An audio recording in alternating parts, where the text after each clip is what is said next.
Well, a male PE teacher in Florida, guys, at a Florida middle school. This is Chasco County Middle School there in Portsmouth, Florida, was threatened that he would lose his job if he, in fact, refused to monitor a girl in the male locker room showering. It's just absolutely crazy. If you don't mind, real quick, giving this video a like and also sharing with your friends and family and subscribing if you are new here.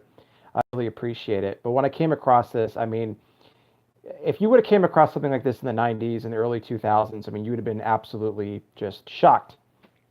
It would have been common sense. Why would you let a girl in the male locker room? I mean, it would have been something that it just would have been unthinkable at the time, or a male going into a female's locker room. But that's not the day and age we live in anymore. It just isn't.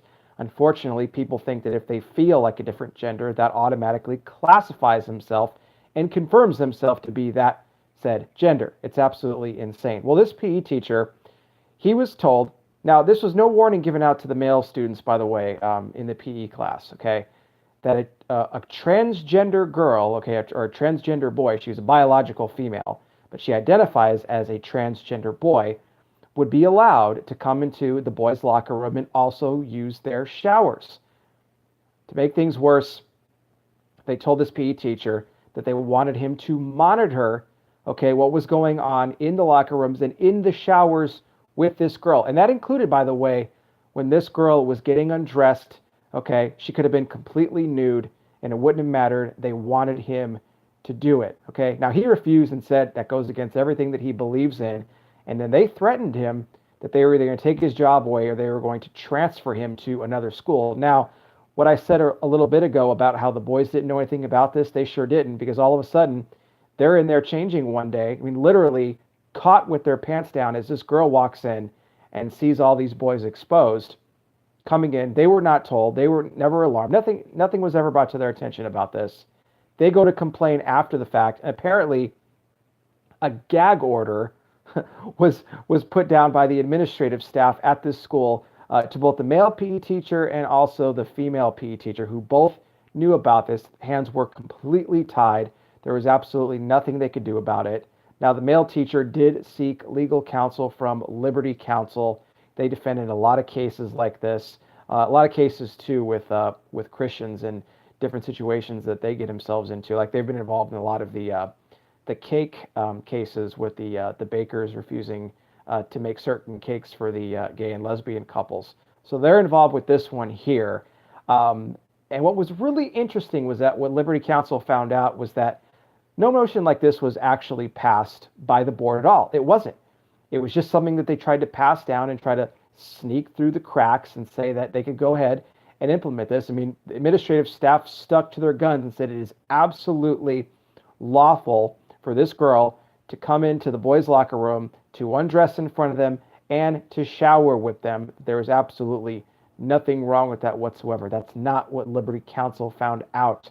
As they said, nothing was passed down by the board, nothing was approved, and this constitutes a violation of the rights against both the male students in that locker room and also the PE teacher who was asked to monitor this girl and potentially have to see her undressing in the locker rooms and in the showers. They said, absolutely not. They said, you are not going to classify this by just if this girl happens to feel like a boy, if she thinks in her head one day that she's a boy, that she's a boy. That's not the case. It is not going to go down. So they're in the middle of this right now. This is probably going to get very ugly, but he's got a good legal team behind him. So I think, and I'm hoping he's going to be okay. Now, whether or not he wants to stay at the school or not, I'm not sure. That remains to be seen. I mean, I would think if he enjoys what he's doing at that school, he should in fact be able to stay there. Remember, like I said, the school is wanting to transfer him out elsewhere. But trying to force him to do something like this is absolutely insane. So hopefully he comes out on the other side of this with a victory. But this again shows you where we are in the world. It's just this sick narrative being spread down that gender means nothing anymore. It's just how you feel. If you wake up one morning and you feel like a bird, you can say that you're a bird. And if anybody argues with you, they're going to be chastised for it. I mean, it's absolutely ridiculous. We know we're in the last days. Christ is coming back soon. We could tell. I mean, it's here. We're just in those days now. This wouldn't be in the 90s or the 2000s. Like I said, you wouldn't see this. This sort of thing wouldn't be happening. So if you have kids, if they're in schools, check with them, ask them what's going on. I always stress this on videos where I talk about schools, and I'm going to continue to do it even with this one. If you have children that are in schools like this, a lot of times they won't want to talk to their parents about it because they'll be afraid or they'll feel embarrassed about what's going on. But get involved. Don't be afraid to ask them questions because this is the way the world is now. And it's just very unfortunate for kids growing up in this generation. So be in prayer for them every day. Honestly, that's the best thing you could do for them. All right, guys, I'll be back with more. You guys take care. Please be safe out there. God bless each and every single one of you, and I'll talk with you soon.